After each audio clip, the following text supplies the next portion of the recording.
Good morning everyone, मैं रोहित कुमार आज आप लोगों के साथ ब्लॉक डायग्राम सीरीज़ का सेकंड लेक्चर डिस्कस करने जा रहा हूं। इस लेक्चर में हम ट्यून्ड रेडियो फ्रीक्वेंसी और सुपर हेटेरोडाइन टाइप रिसीवर को डिस्कस करेंगे।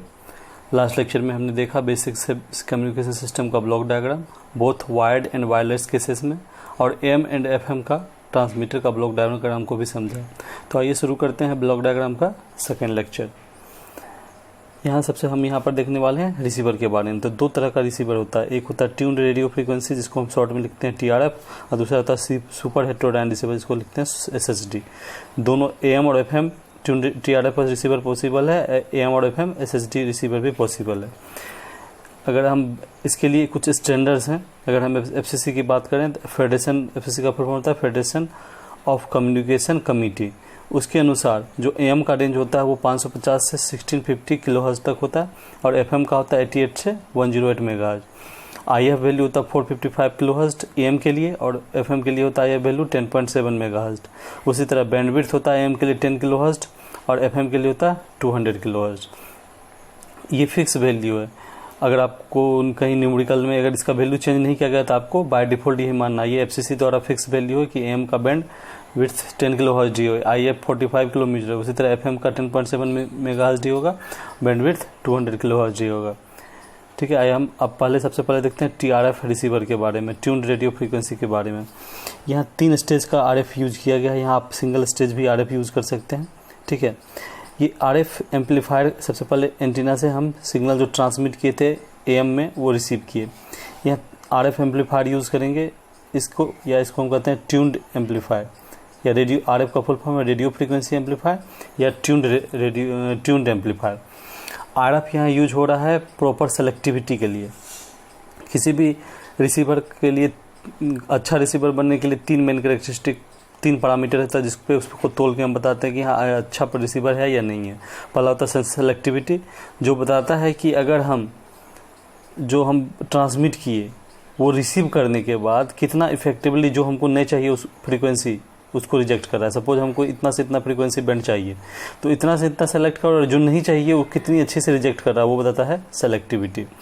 दूसरा होता है सेंसिटिविटी। सेंसिटिविटी रहता है कि कितना मिनिमम इनपुट आए। स्ट्रेंथ आपको पता है, with time with distance strength घटता है, तो कितना मिनिमम घटे, मतलब घटकर इनपुट हमको मिले कि आउटपुट मिल जाए, ऐसा नहीं कि आउटपुट ही ना मिले, तो वो अच्छा रिसीवर नहीं कहलाएगा। तीसरा होता है फिडेलिटी। फिडेलिटी होता है क्या कि सपोज इतना रेंज में हम फ्रीक्वेंसी ट्रांसमिट की थी, क्या एग्जैक्ट इतना रेंज प्रोड्यूस कर पा रहा है कि नहीं, ये कहलाता है फिडेलिटी। मतलब सेंसिटिविटी सेलेक्टिविटी हुआ क्या, इसको कितना अच्छा से जो नहीं चाहिए उसको हटा पाता है, अनवांटेड सिग्नल को, अनडिजायर्ड फ्रीक्वेंसी सिग्नल को हटा पाता है।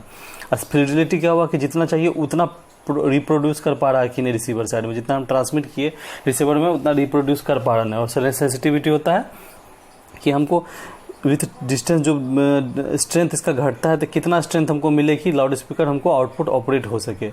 तो इसमें क्या हम यूज़ करते हैं RF एम्पलीफायर। पहले सिग्नल रिसीव किए, RF एम्पलीफायर हमको सेलेक्टिविटी इंप्रूव करने के लिए यूज़ करता है, जिसको हम ट्यून्ड एम्पलीफायर कहते हैं। यहाँ 3 RF एम्पलीफायर का एक यूज़ किए हैं RF स्टेज में, ताकि ज़्यादा बेटर सेलेक्टिविटी हो सके। तो अब उसका आउटपुट को हम डिटेक्टर में देंगे। यहाँ AM मॉड्यूलेटर AM है तो AM डिटेक्टर देंगे, FM है तो FM डिटेक्टर देंगे। उसका आउटपुट ऑडियो एम्पलीफायर में देंगे। ऑडियो एम्पलीफायर क्या करेगा, उसको स्ट्रेंथ बढ़ाएगा, पावर और स्ट्रेंथ बढ़ाएगा, और उसका फाइनल आउटपुट हमको कहाँ देगा, लाउड स्पीकर में। ठीक है, तो कुछ नहीं है, सब एक दूसरे, सारा रिसीवर एक बार डायग्राम ध्यान रखना है और आपको याद रहेगा। RF एम्पलीफायर आया, डिटेक्टर हुआ, और ऑडियो एम्पलीफायर और पावर एम्पलीफायर में जाएगा। ये पोर्शन सब में कॉमन होगा। अब क्या है, RF एम्पलीफायर TRF में जो यूज करते हैं इसका एक ड्रॉबैक होता है। ट्यून्ड रेडियो फ्रीक्वेंसी का जो करेक्टरिस्टिक का बोलेंगे तो इस तरह का होता है।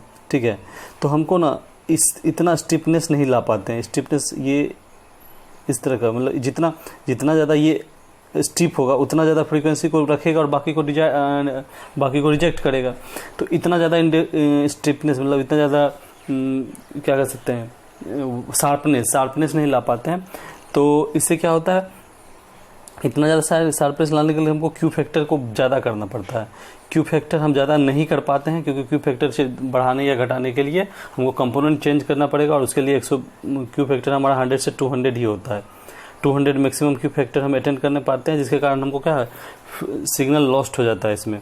इसका अगर किसी को डिटेल इसके बारे में जानना है तो आप रेडियो टेलीकम्युनिकेशन का सीरीज में जाके रेडियो रिसीवर को अच्छे से देख लीजिए, तो आपको पूरा डिटेल समझ में आ जाएगा कि क्या होता है। तो आपको क्या RF स्टेज 3 लेना है, उसका आउटपुट को डिटेक्टर में देना है, ऑडियो एम्पलीफायर जाएगा, ये हमारा फाइनली पावर एम्पलीफायर में जाएगा। तो इसके कारण हमारा क्या अच्छे से ट्यूनिंग नहीं हो पाता है, जिसके कारण हमारा इसका ड्रॉबैक होता है कि हमारा सिग्नल लॉस्ट हो जाता है। तो जिसके लिए हम सुपर हेटेरोडाइन में मूव करते हैं। तो यहाँ बता रहा है कि RF क्या है, रेडियो फ्रिक्वेंसी का किस लिए यूज होता है, प्रॉपर सिलेक्शन और रिजेक्शन के लिए। मल्टीपल RF क्यों यूज किया है कैस्केड में, ताकि बेटर सेलेक्टिविटी हो सके। क्या बोल रहा है, इसका प्रॉब्लम हमें आपको बताया कि इतना स्टिफनेस नहीं होता, इतना मतलब शार्पनेस नहीं आ पाता। शार्पनेस आने के लिए हमको क्या क्यू फैक्टर हाई चाहिए, लेकिन क्यू फैक्टर हमारा चेंज नहीं होता है विथ, जैसे एक बार हम क्यू फैक्टर किसी फ्रीक्वेंसी पे ट्यून किए तो क्यू फैक्टर फिक्स हो गया। अब क्या, जब तक कंपोनेंट चेंज नहीं होगा क्यू फैक्टर चेंज नहीं होगा। तो जिसके कारण हमको क्यू फैक्टर क्या होता है, FR by bandwidth, resonant frequency by bandwidth. Bandwidth हमको फिक्स है 10 किलोहर्ट्ज AM के लिए। FR हम चेंज करेंगे तो लेकिन Q नहीं चेंज होगा, ना हमको Q होना चाहिए चेंज, ना बैंडविड्थ चेंज होना चाहिए, हमको सिर्फ चेंज क्या होगा, FR चेंज होगा। तो जिसके कारण लेकिन क्या है, बैंडविड्थ भी हमारा फिक्स है, Q भी हमको एक बार मटेरियल जो ले लिए उसके अनुसार चेंज नहीं होगा, सिर्फ FR चेंज होगा। जिसके कारण ये चेंज होगा नहीं तो हमको बैंडविड्थ के साथ समझौता करना पड़ेगा। इसका मतलब क्या हुआ कि अगर जैसे FR चेंज किए तो हमको या तो बैंडविड्थ बढ़ जाएगा या तो घट जाएगा। बढ़ जाएगा तब भी अगर हमको इतना ही चाहिए तो ये एक्स्ट्रा आ रहा है, और हमको अगर इतना चाहिए तो इतना कम आ रहा है फ्रीक्वेंसी। ठीक है, तो यही इसमें प्रॉब्लम है। एक बार फिर से हम इसको एक्सप्लेन कर देते हैं आपको शॉर्ट में कि Q इक्वल टू क्या होता है, FR बाय बैंडविड्थ होता है। Q हम आपको बताया कि मटेरियल के टाइप पे किससे बना है उस पर डिपेंड करता है। तो इसका मतलब क्या है, Q चेंज नहीं होगा जब तक मटेरियल चेंज नहीं करेंगे। बैंडविड्थ भी 10 किलोहर्ट्ज है, ठीक है, वो फिक्स है, ये भी चेंज होगा। लेकिन FR को हम चेंज कर सकते हैं, ट्यूनिंग जैसे करेंगे रेजोनेंट फ्रीक्वेंसी, कभी 550 किलोहर्ट्ज लगाए, कभी 100 कौन सा चैनल लगा रहे हैं उस अनुसार। तो एक एग्जांपल लेते हैं, सपोज हमारा FR 1000 किलोहर्ट्ज है, ठीक है, और हमको उसके लिए Q कुछ आया, ठीक है, मानते हैं Q हमको 100 आया और हमको बैंडविड्थ 10 आया, एक एग्जांपल लिए, ठीक है, 10 किलो। अब हम जब इसका 800 करेंगे या 1200 करेंगे तो हमारा क्या है, बैंडविड्थ जो 10 किलोहर्ट्ज था, और जब 12 करेंगे तो क्या होगा, हमारा बैंडविड्थ घट जाएगा, और 8 करेंगे तो बैंडविड्थ बढ़ जाएगा। ये मानते हैं 12 किलोहर्ट्ज हो रहा है, ये 8 किलोहर्ट्ज। यहाँ क्या 1-1 किलोहर्ट्ज एक्स्ट्रा आ रहा है जो दूसरा फ्रीक्वेंसी हो जाता है, और यहाँ 1-1 किलोहर्ट्ज कम आ रहा है जो अपना ही फ्रीक्वेंसी का नुकसान हो रहा है, अपना ही जो बैंडविड्थ है उसका नुकसान नहीं है। इसीलिए हम इसको क्या है, रिकंस्ट्रक्ट अच्छे से नहीं कर पाएंगे, ये इसका ड्रॉबैक है। नेक्स्ट चलते हैं सुपर हेटेरोडाइन रिसीवर में।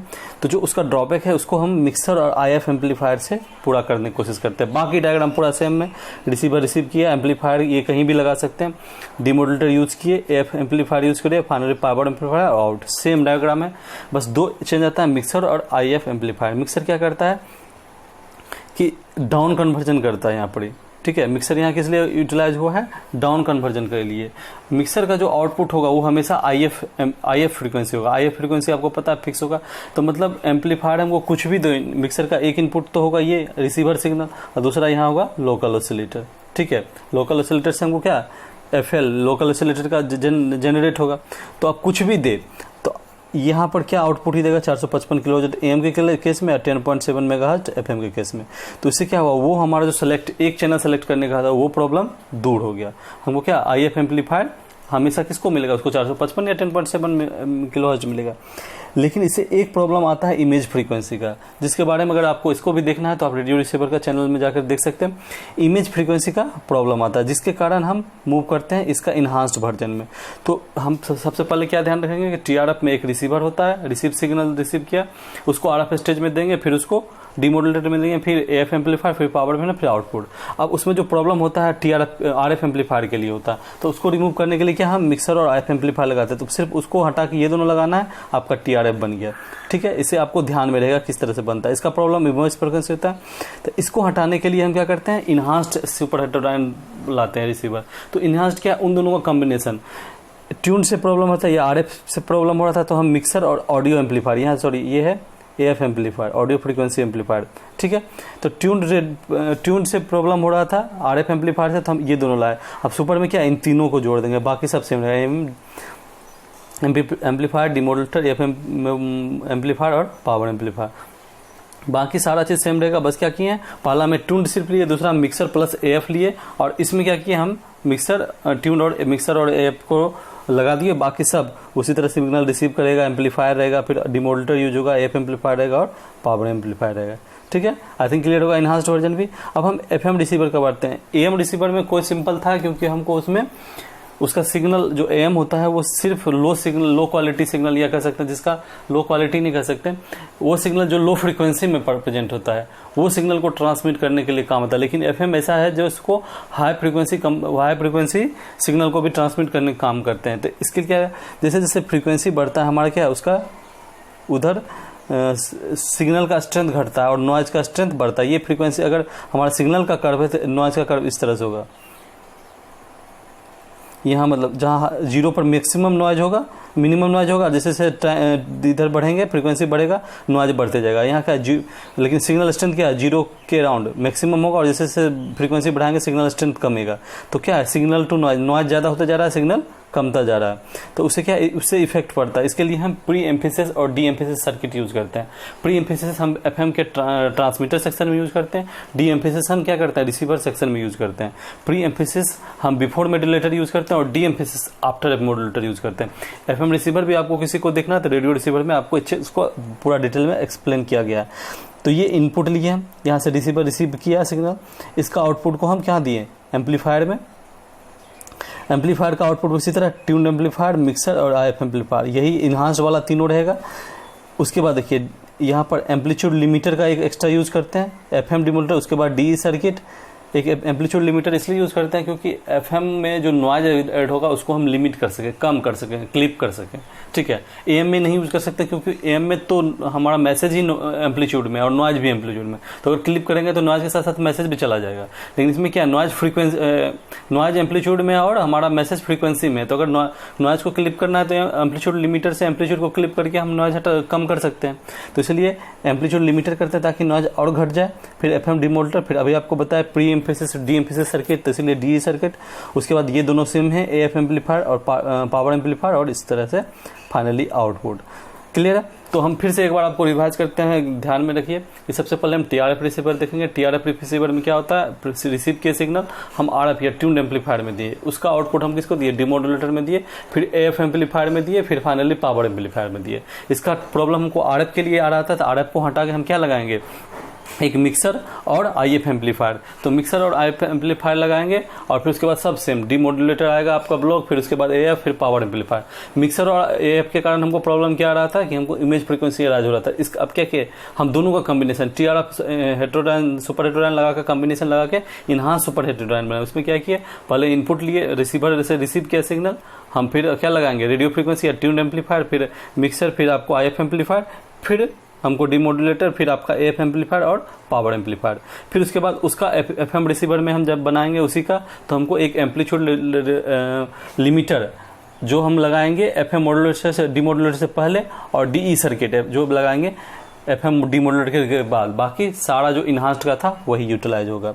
ठीक है, तो इसमें इसी को एक्सप्लेन किया गया। प्री एम्फेसिस क्या होता है, प्री एम्फेसिस क्या होता है, प्रोसेस ऑफ आर्टिफिशियल बिस्टरिंग ऑफ, हम बोले कि हाई फ्रीक्वेंसी में क्या होता है, सिग्नल स्ट्रेंथ कम जाता है, नॉइज बढ़ जाता है, तो उसी को हाई फ्रीक्वेंसी का आर्टिफिशियली हम लोग खुद से बूस्ट कर देंगे सिग्नल को, ताकि हमको हाई फ्रीक्वेंसी का भी स्ट्रेंथ बढ़ जाए।